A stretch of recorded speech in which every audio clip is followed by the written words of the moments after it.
Welcome to another edition of Politics Done Right. Today, I am honored to have once again Congressman Alan Grayson. I probably should say former congressman. I mean, this guy served a long time in Congress for both District 9 and District 8 when they redistricted, I believe. How are you doing this morning, Congressman Grayson? I'm doing fine. How are you?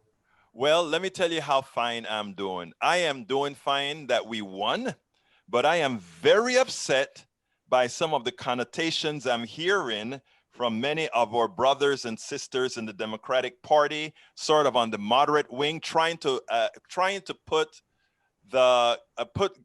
some blame on progressives for not having won their own elections while we all did. Well, they're delusional. What they're complaining about literally is that the other side said bad things about them. Welcome to the 21st century. Welcome to the 20th century. I think there was some of that in the 19th century as well, if I recall correctly.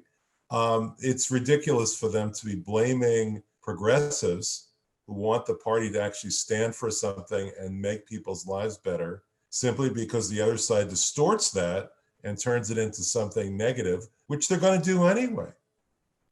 They treat Nancy Pelosi, who actually has pushed progressive policies for decades now, the same as Chuck Schumer, who really has not.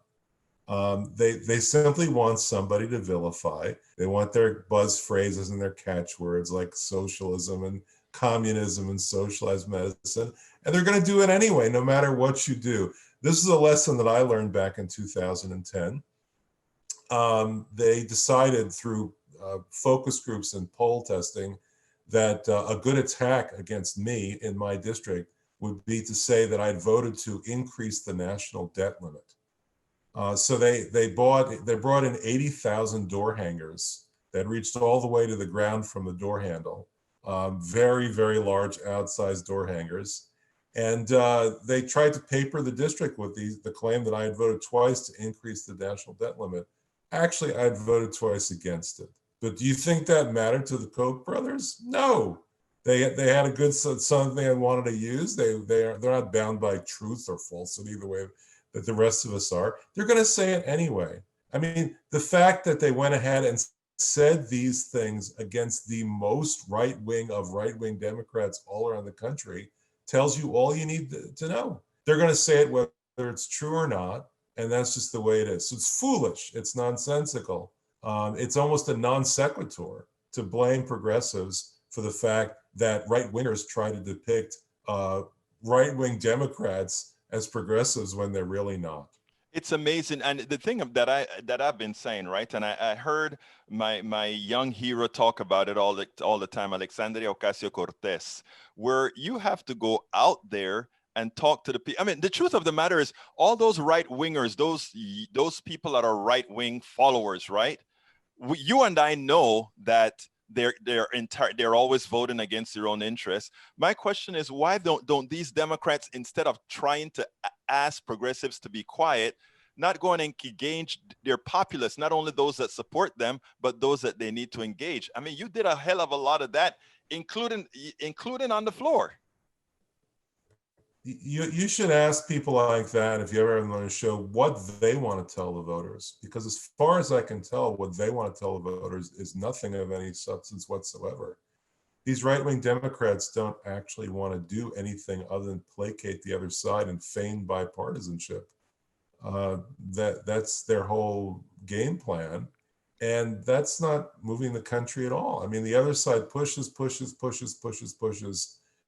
for their tax cuts for billionaires and their corrupt Supreme Court justices and so on. And what people want on our side is for someone who's going to be fighting for us. They don't want somebody who's going to be placating the other side and whining about and reinforcing, by the way, the other side's attacks on our values.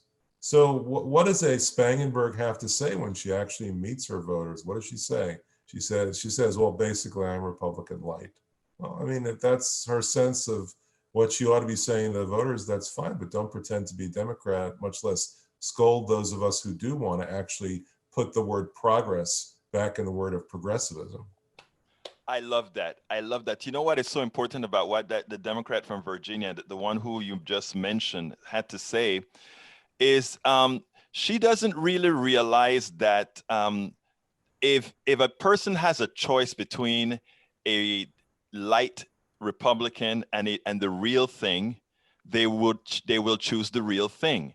The thing about it is you are not there to try to be a light who you're not, but you're trying to be changing minds, progress. You just mentioned that earlier. What you're trying to do is be progressive. You know, I have a whole lot of folks that call me this morning. Egberto, do you see what's happening on the with them accusing us of losing this election? And I don't know if you know these, if you looked up these numbers yet, Congressman, but check this out. I was looking at the numbers, and I have a lot of right-wing listeners as well as mostly progressives, but I have a good 30% that are right-wing that are in my skin all of the times. And interestingly, they were very sure of their victory. They were sure. And this wasn't bluster. And this was, look, these polls are wrong. And they had all these things. And then I started to analyze the numbers. And I realized one thing: had we not performed, and I'm talking about progressives, had we not had our protest to engage people, had we not done all these things, I see where their sureness lied. Because as it turns out, Congressman, Donald Trump is going to get north of 71 million votes. That's over about 10 million more votes than he got before. Hillary Clinton got 65 million votes. The increase in population does not attest for that increase that Donald Trump got. They were targeting their people in silence, much more so than we were. And if we, absent progressives, we would have been caught with our pants down. And I want your thoughts on that. Well, the other side tried for 4 years, as they've tried for 50 years, to divide us and to demoralize us. And that's one thing that makes it even worse to see right-wingers in the party playing into their hands by trying to do exactly that, divide us and demoralize us. They wanted more than anything to be able to peel off Hispanics, peel off blacks. They wanted more than anything to make us feel like it was pointless to participate in the system, which was a lot of their messaging in 2016. Right. They identified voters, many of whom were African Americans, and they tried to get them not to vote by saying that their vote was pointless. That's part of their whole game plan. And it's progressives who fought back against that. Right. It's progressives who joined hands behind a candidate whom very few of them had supported, in order to promote unity and to promote the common purpose. I mean, progressives above all understand that the greatest good for the greatest number is a very compelling argument. And that's why they did join hands behind Biden, and why it's so much worse now to see the other wing of the party coming out with knives in hand. Does anybody really believe that the Republicans are going to stop running ads featuring AOC, a young Hispanic woman, their perfect target, just because she changes her mind about a particular issue? Does anybody believe that they're going to stop running ads about her, given her demography?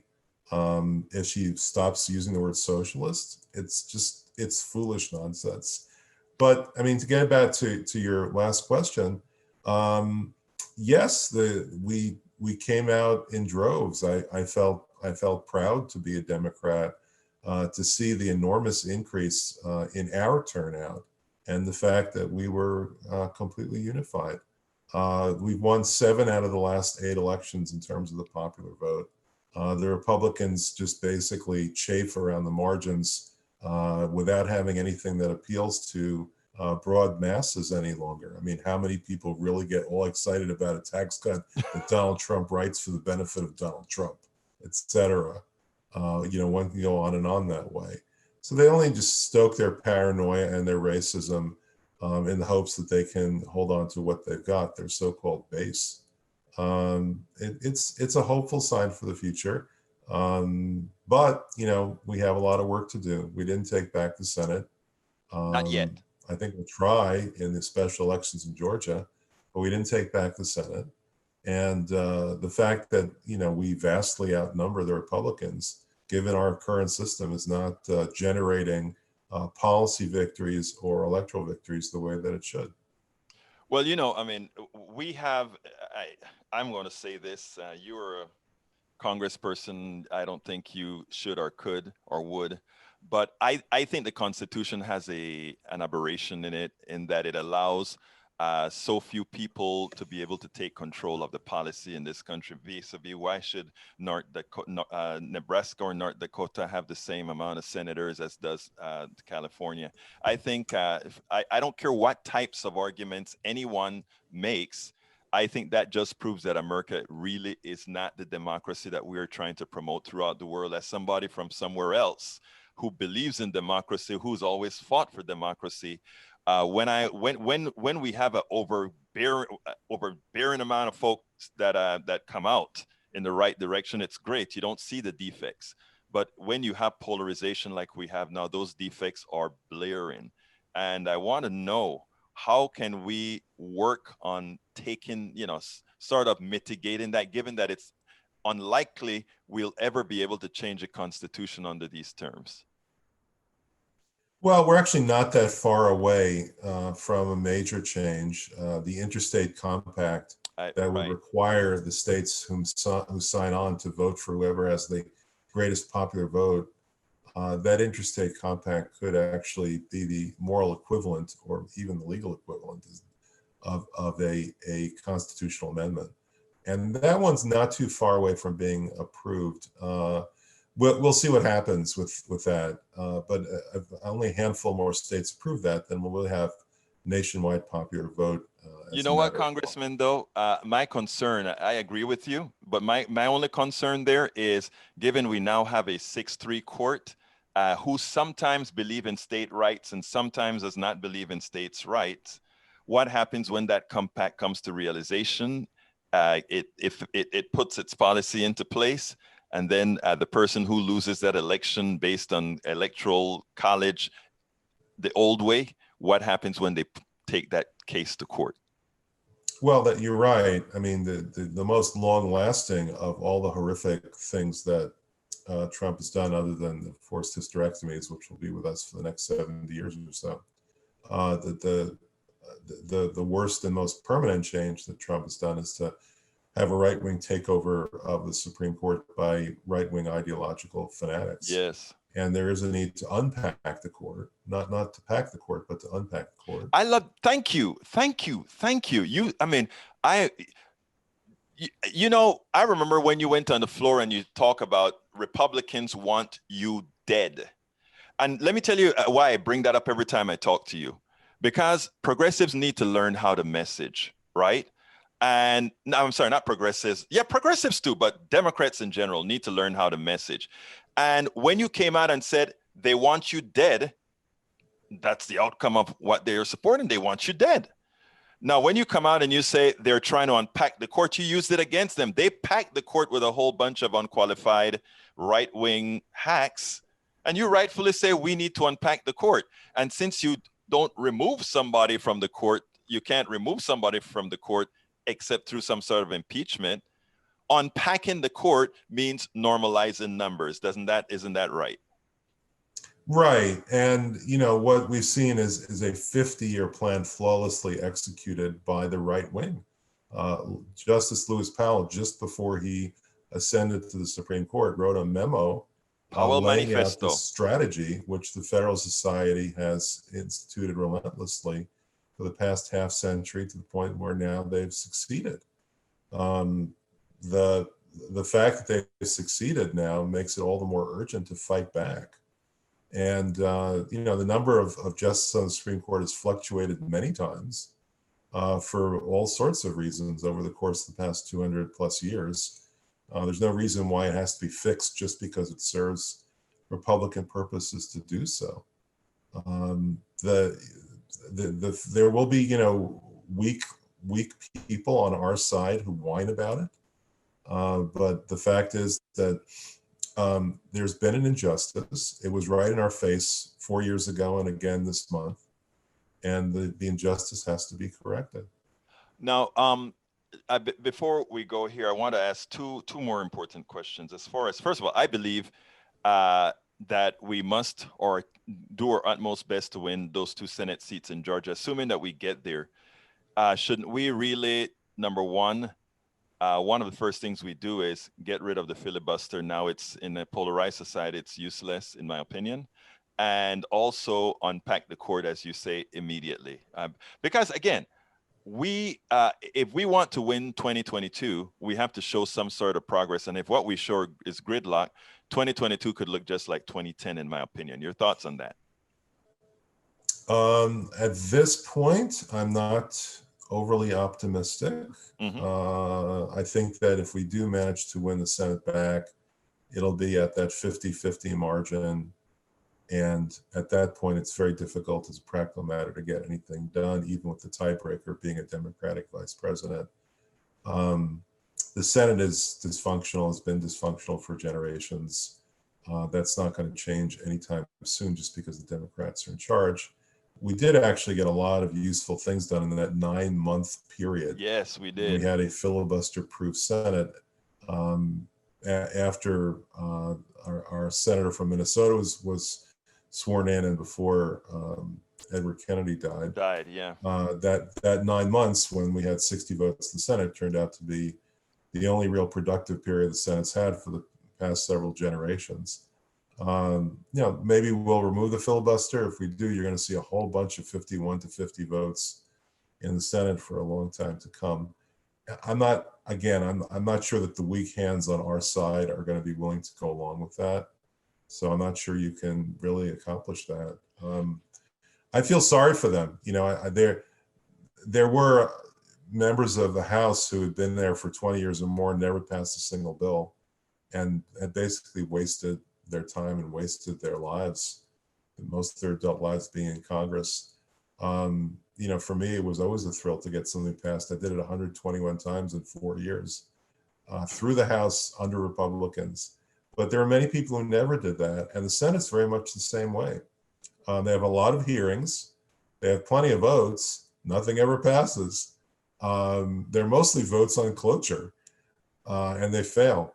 So it's just a sad life. I feel sorry for them because some of them are good people who have the right values, people like Sherrod Brown, for instance, and they never get to show what good they can do for ordinary people because the other side blocks and blocks and blocks and blocks. And that's one of the reasons we got to get rid of filibuster. And that's one of the reasons we got to extricate those weak Democrats out. Anyway, Congressman, why don't you tell me something that, I didn't ask you, just tell me something you want to get out there in the ethos, please. I think that we were in danger of losing literally our souls. The things that make us who we are and what we are. If we reached a point where it barely makes the news that you have forced hysterectomies, and it passes through the news without really changing many votes, that you have children in cages, when you reach the point where more than 100,000 Americans have died, and it's not having really much effect on the minds and the mindsets of the rest of America, you're dead inside. You're not a functioning moral human being anymore in the Aristotelian sense. Aristotle talked about what it makes to be a human being. You're not there any longer. And that appears to be true of a large part of America today, that their moral spirit has been cauterized by 4 years of Donald Trump. I hope they come out of it. I'm really happy and pleased that there are 70 plus million Americans who have come out of it and can still understand the difference between right and wrong. It's not a left and right choice anymore. It's a right and wrong choice. So I'm pleased in that regard. It turns out that you can't fool all the people all the time, only about 65 million of them. And, there are those of us who will celebrate the fact that we could eke out a victory in a circumstance like this. Maybe you'll see some far newspaper with the headline, "How could 65 million Americans be so stupid twice?" Twice. And I'm hoping that President Biden and Vice President Harris can project the sanity, the proper morality, the concern for well-being, and defeat the war against all spirit that Donald Trump tried to create so successfully in this country, where we're simply bickering and fighting with each other with no way to advance and no way to even defend ourselves against a microorganism. Congressman Grayson, you always try not to speak out against or on the electorate, because again, the electorate's the ones who bring you into power. That was profound. That was profound. The lack of humanity that we're seeing from quite a few boggles the mind. But I hope that the change in tonality that we're going to get going forward is going to help change that. Look, it was my pleasure to have you on again. I hope that you're going to, I don't know what you're doing back there in Florida now, but I hope you'll consider heading into office again. We need people that are bold. We need people who are not scared of whatever is placed in front of them, because that's the only way we're going to ultimately save our democracy. Thank you so kindly for having been a part of Politics Done Right. It's my pleasure. There's an old saying, even a dog knows when it's being kicked. I was waiting for the ones being kicked this year to notice that they were being kicked. I guess some of them were too busy watching Fox News to even notice that. But, time is a teacher, and we'll see what happens over time. Thank you for your very kind words. I would love to be back in public service again, and we'll see what time has in store for me. Thank you very much, Congressman. You have a wonderful day. Thank you. We spend a lot of time deconstructing the news, trying to parse it into a form that everybody can understand. We try to find those little nitpicks where it flies above the fray, etc. If you really like these videos that we do, I want to ask a big favor. Please go ahead, number one, subscribe to our channel, and number two, please join if you can. Thank you so kindly for watching. Keep watching. Please remember to share. We must populate the entire internet with our progressive message, a message that we know is what most Americans say that they want. So help us, please join.